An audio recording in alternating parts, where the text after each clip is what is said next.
Are you super stoked for Doctor Strange and the Multiverse of Madness, but a little confused about who the girl in the star-spangled Canadian tuxedo is? Yeah. Well, get ready, nerdlings, because today we're diving in to America Chavez.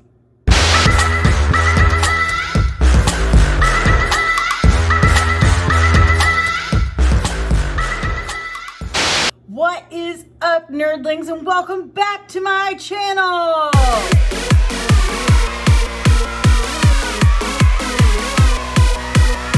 Yeah, good job. If you are new, welcome. I'm Danny Sanssouci, licensed cosmetologist and registered super nerd, and this is Comics and Cosmetics, where I talk about whatever nerdy topic I've been obsessing about that week while doing my makeup at the same time, while you watch.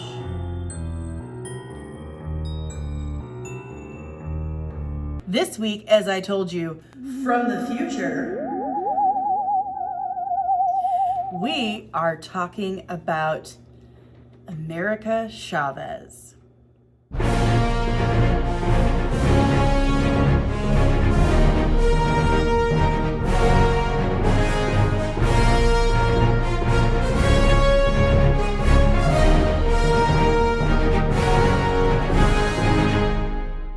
But before we get started, make sure you kick that like button, smash the subscribe, and ring the bell so you will get notifications whenever I'm uploading another one of these magnificent videos.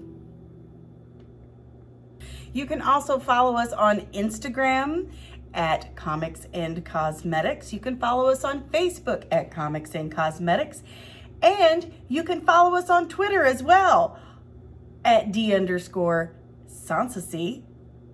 Got you there. Bet you thought I was going to say Comics and Cosmetics, didn't you? But you can follow us on all those social media accounts. I'm occasionally on there, oversharing and giving you a similar experience to teaching your grandma how to text. But without any further ado, let's dive right into America Chavez. America Chavez was created in 2011 by Joe Casey and Nick Dragotta, and she first appeared in Vengeance #1. She was first called Miss America, and she's the second to be called by that name or go by that moniker. This is a better way to say it, am I right? The first to be called Miss America or go by that moniker was Madeline Joyce. But in September of 2011, that was passed on to America Chavez. She did join the Young Avengers in 2013, and then getting her own series, Made in America, in 2017, written by Gabby Rivera. She is the first Latin American LGBT character to get her own full series. She was raised by her mothers in the utopian parallel, which was a reality that was adjacent to all other realities. It was outside of time and space, basically.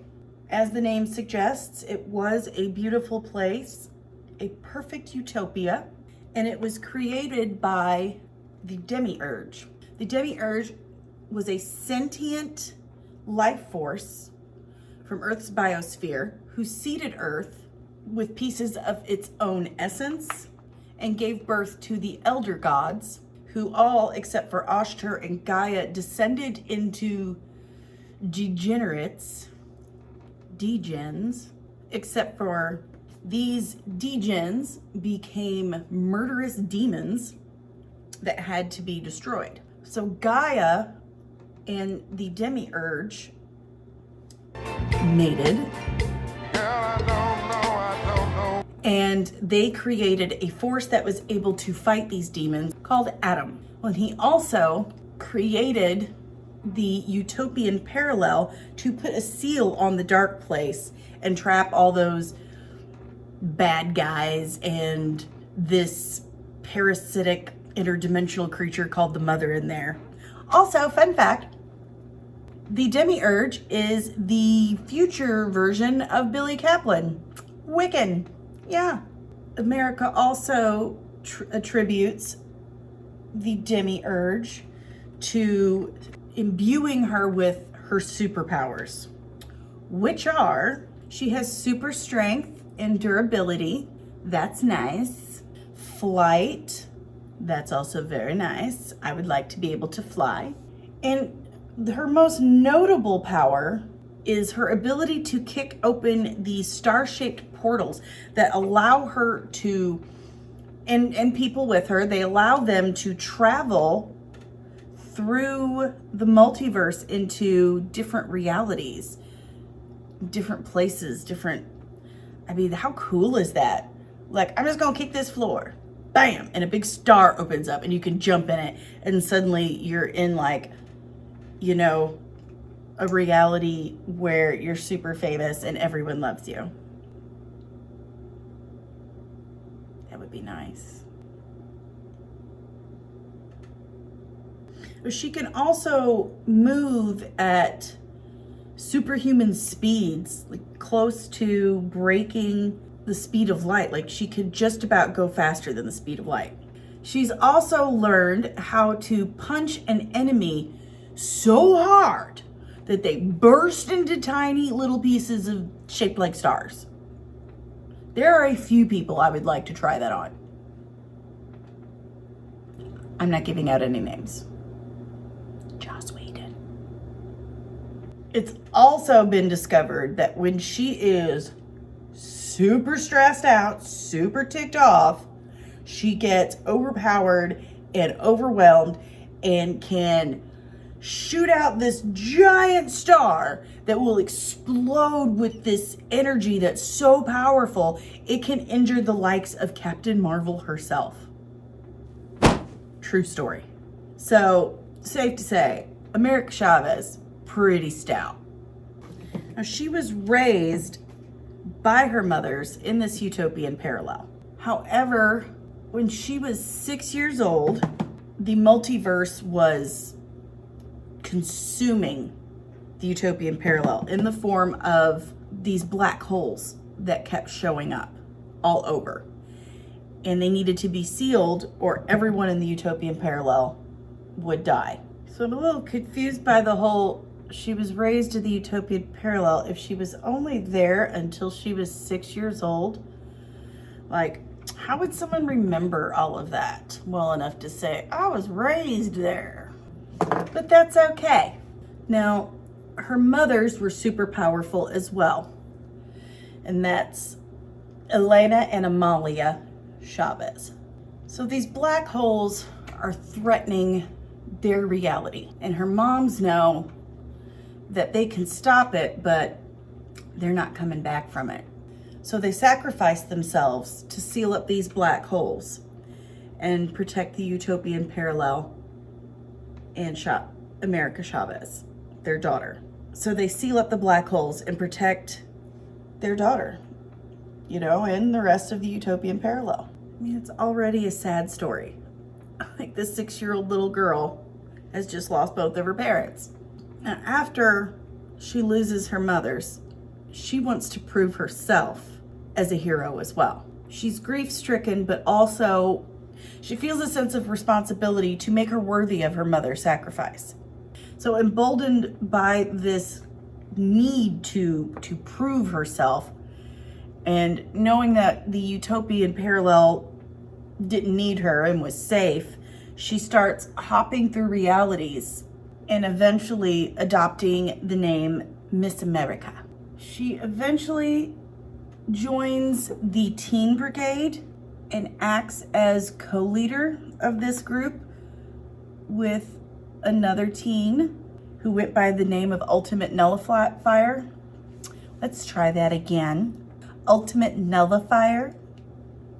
And she even had like a little thing with him. She gave him a little smooch. I mean, which of us didn't do a little smooching in our teen years? She eventually leaves the Teen Brigade over musical differences. You know, girl, I can totally relate. I mean, here I am in Southeast Missouri. There is a lot of music here that I just cannot abide. I've cut ties with a lot of people over music. Just saying. My daughter once got grounded for blasting country music while she was in the shower. True story. So after she's left Teen Brigade, she left and went to Earth 212, where she meets a teenage Loki. What could go wrong? Just an emotionally unbalanced god of mischief at a very young and fragile age. Pretends to try and persuade America into murking one Billy Kaplan, also known as Wiccan, also known as the future Demiurge. So basically, if she whacks him, she's gonna whack her whole family, including herself. Luckily for her and everyone else she loves, she ain't that dumb. So after she's, not buying Loki's bullshit, she's pretty disgusted by the proposition, the idea of it. So she decides, yeah, dude, so I'm not gonna do that. You're kind of a turd. So instead of doing what you are suggesting that I do, I'm gonna do the complete opposite. And I think I'm just, gonna protect him from you and everyone else. So she fights Loki and keeps Billy safe. Then she goes back to Earth 616, which is, your main Marvel universe. And she stops Loki from attacking Billy there. And, Hulkling, like at his own home, he attacks Wiccan at his own home. Well, Hulkling even intervenes, because, that's Billy's boo thing. If you remember our Scarlet Witch, House of M, WandaVision video, then you will recall who Wiccan is and Hulkling and their relationship. Hulkling, of course, is a Skrull prince. But Hulkling intervenes, and he intervenes, and then America and Loki just and peace out. They don't even explain anything. They just take off. Don't you hate that? When people show up to your house, get in a fight, save your boyfriend, trash everything, and they just leave? Happens all the time. After she ends up rescuing Hulkling, Loki, and Wiccan from that interdimensional parasite we were talking about, referred to as Mother. And this interdimensional parasite that referred to itself as Mother was woken up by one of Loki's spells. Damn it, Loki. Can you stop causing problems for 5 damn seconds? Holy shnikes. Why are you such a problem? They end up defeating Mother in Central Park. And afterwards, in the midst of casual conversation, America just lets everybody know that she's not really into men at all, and that the kiss she shared with Ultimate Nullifier when she was in Teen Brigade was just experimenting, just seeing if she'd like it. I get that. I once tried wearing mom jeans to see if I'd like it, and not really. Just not my thing. After she comes out, she starts dating an EMT named Lisa. It's very nice. And she once had a crush on an alternate version of Kate Bishop, Lady Catherine Bishop. I mean, who doesn't have a crush on Kate Bishop? Honestly, my number one is Yelena Belova, but can you blame me? Then, in 2017, we get Made in America, written by Gabby Rivera. And for some reason, Miss Gabby Rivera decided to piss off the entire America Chavez fan base. Good for you, Gabby. You took a risk and it didn't pay off. In Made in America, we discover that America has had a sister this whole time. Her name's Catalina. Comic books are so soap opera, if you think about it. Why are guys so surprised that girls like comic books? I mean, why? So she discovers that she's had this sister that she has pretty much repressed from her memories. And this is where Gabby Rivera just ticks everyone off. She completely changes America's origin story. And she does this through the vehicle of this long lost sister. Catalina forces America to face and remember the truth of where they came from. Turns out they were not from a parallel reality. My Southeast Missouri came out. They were not from a parallel reality at all, but this one. Their mothers were human doctors, not interdimensional beings from this utopian reality, but doctors who had two daughters. So you have Dr. Elena and Dr. Amalia, and they have their two little girls, Catalina and America. So Dr. Chavez squared has these two little girls, but they have a very rare and fatal medical condition known as Edges syndrome. And Edges syndrome makes their bodies incapable of holding on to the power they need or the energy they need for their powers. It disrupts that flow and eventually kills them. Well, it turns out there were other girls in the world with this syndrome, and this super billionaire by the name of Dr. Gales, tells him, hey, I have this facility at a very private location, kind of far away off the coast of Long Island, and I call it the Utopian Parallel. It's a weird name to call an island, isn't it? And I'm sorry, anytime some old rich white dude shows up and says, I have the answer for all your problems, all you have to do is come with me to the secluded hideaway that nobody knows how to get to. Come, I will help you. Yeah, nothing fishy there, right? Nothing bad ever happened from that situation. So he takes them to his private island, the Utopian Parallel. Like at first, the moms are like, this smells a little fishy. I don't know how I feel about this situation. But then he kind of manipulates the moms, playing on their emotions, saying, what about your daughter's futures? Don't you want them to live? Jerk. So they take the girls there. Nothing to see here. So when they get there, and they're working with him, with his research, to find a cure for this Edges syndrome, he takes them to a room or an area, it's a better way to describe it, that he refers to as the Starling Room.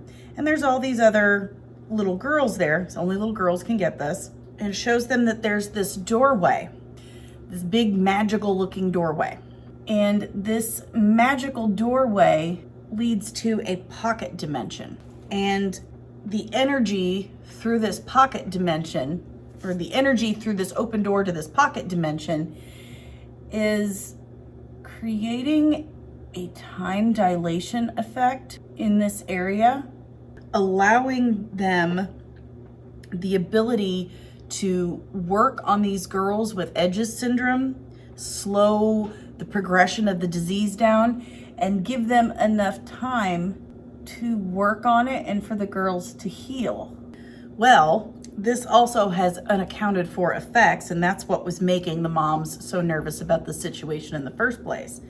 But like I said, he was pretty manipulative and easily conned them into staying. It seemed risky and unethical to subject all these girls to this basically untested, unknown treatment and technology. But when you're desperate to help your children, you'll do anything. They stayed for about 2 years, and they continued, the doctors, Chavez, Elena and Amalia. I just love saying their names. It's so beautiful. Amalia. Amalia. I have a daughter named Amelia, so I like it. But Dr. Elena Chavez and Dr. Amalia Chavez, they stay for 2 years with their daughters, helping Dr. Gales with his research, hoping to find a permanent cure. But the longer they stayed and assisted Dr. Gales, the more they noticed that he seemed to become more and more fixated on America's ability to generate these star portals. Eventually, this really starts to disturb Elena and Amalia. You know, things start adding up. And they discover that, like most old rich white dudes who own their own islands, he's got a nefarious plan. He up to no good. They realize that what he's been trying to do this whole time, he's been trying to find a way to privatize and market this process so he can sell it to the highest bidder. Makes sense. I mean, if you find a way to create little girls with superpowers and can open portals to other dimensions, you want to make a buck. So the moms devise a way for escape, but they can't just take their daughters and leave all these other girls there. Oh no, that wouldn't be heroic at all. With America in remission and Catalina healthy, Elena makes the decision to get her family far away from there. Amalia gets the girls to Elena, where they agreed to meet up, and then Amalia takes them to the extraction point. But once they get there, they realize there's no Amalia. She tries calling Amalia's phone, and she answers, and they find out Amalia's been captured by Dr. Gales's security team. Why can't things just be simple? Because then the comic would end. Ta-da! The security team had led her to the Starling chamber, the Starling room, and she realizes that she can stop all of it, she can destroy it, but she's not walking away from it. So she tells her wife Elena and her daughters how much she loves them, and with that, she blows up the Starling chamber and the guys that are chasing her. And she dies. We sure this isn't in the DC universe? It's awful sad. They had drugged or put sleeping pills in Dickhead's evening drink, Dr. Gales, but he discovers it like they do. So Gale shows up with a gun and shoots Elena right in the midsection. And there she is with all these girls, her daughters, the other starlings. And with her last breaths, she encourages these girls to fight back, save themselves, and tells her daughters how much she loves them. The saddest part is that throughout all of this effort to save her daughters, save their daughters, after both mothers die, only America escapes. Like, oh, what the hell was all that for? And all of this comes back to America, as well as complications with her Edges syndrome, and it severely depowers her. Like, I think she's working up to getting it all back, but she can't reality hop like she used to. She was such an incredibly awesome and powerful character, and with that storyline, they just kind of went whoop. I hate it when they do that. So you can see why she would be in Doctor Strange in the Multiverse of Madness. You know, if Wanda, where we left her at the end of WandaVision, is combing the multiverse for a reality where her children, Billy and Tommy, still exist, and actually is successful in jumping through these realities and just start running amok, then safe to say Doctor Strange is going to need some backup in hunting her down. And unless you were hiding under a rock during the Super Bowl, then you'll note the super freaking awesome, amazing TV spot we got for Doctor Strange in the Multiverse of Madness. That trailer was mind-blowing. But not only did we get to see more of America Chavez in action, but we also get, you know, a little taste of the Illuminati, which has me just beside myself. Did anyone else scream and just hold their breath when they heard Patrick Stewart say, "We should tell him the truth"? And in the trailers for Multiverse of Madness, you can see the star portals that she's kicking open, like where she's being held by what I believe is Cyttorak. Because if you notice, remember in Endgame when Doctor Strange was fighting Thanos and he used the bands of Cyttorak to bind him? Well, the guy that's holding America Chavez, she looks like she's held by those bands of Cyttorak, and the being that's like at her looks like he's made of those bands. So I think it's Cyttorak. I would love to hear your theories about Multiverse of Madness. I've got 150. I have been thinking this whole time that they were going to do like a reverse House of M. Remember we talked about that in our WandaVision Scarlet Witch video, episode 2.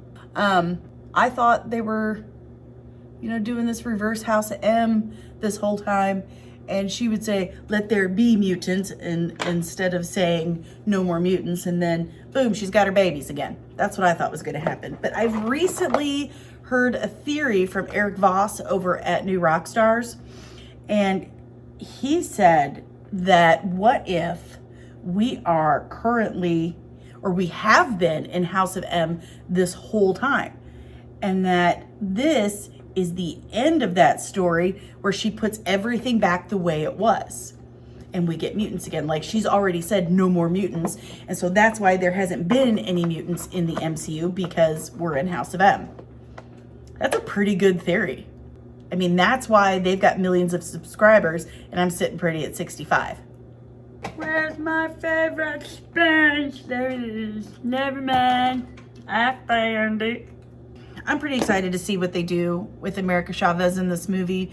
I'm really hoping that they stick with her original origin story, that the utopian parallel is legit from another outside dimension. Because it's just, I don't know, it seems to fit better in the MCU. I think that the Illuminati found out or realized what Wanda was doing and found a reality where Billy and Tommy existed and brought them to their facility, their building, their Illuminati clubhouse, and has them kept in that holding facility that they showed us, where they're, you know, in those like plexiglass things. And it looks like they've got America Chavez down there too. So pretty interested to see how that plays out. And there you have it, nerdlings. That's all I got for you today on America Chavez and my America Chavez inspired look. Ooh, sassy. If you like the content that I'm putting out there, make sure you star kick that like button, you smash the subscribe, and you ring that bell so you can get notified whenever I show up with more nerdy content and more fabulous makeup to just brighten your day. You can find us on social media at Comics and Cosmetics on Facebook and Instagram. You can also find us on Twitter at D_SONCASIE. So that's D_Sonsacy. That's me. So if you'd like a Twitter experience similar to your grandma oversharing all of your naked baby pictures, then please follow me on Twitter for some weird, obnoxious shit. If you've got any theories or speculations about Doctor Strange and the Multiverse of Madness and what direction they're going to go with America Chavez's character in live action, please comment down below. I love talking about this stuff. It drives Dave crazy, so I have to resort to the internet.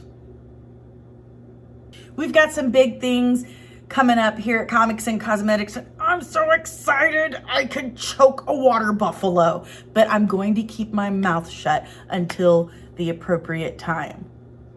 I'm terrible at giving Christmas presents too. I give them right away.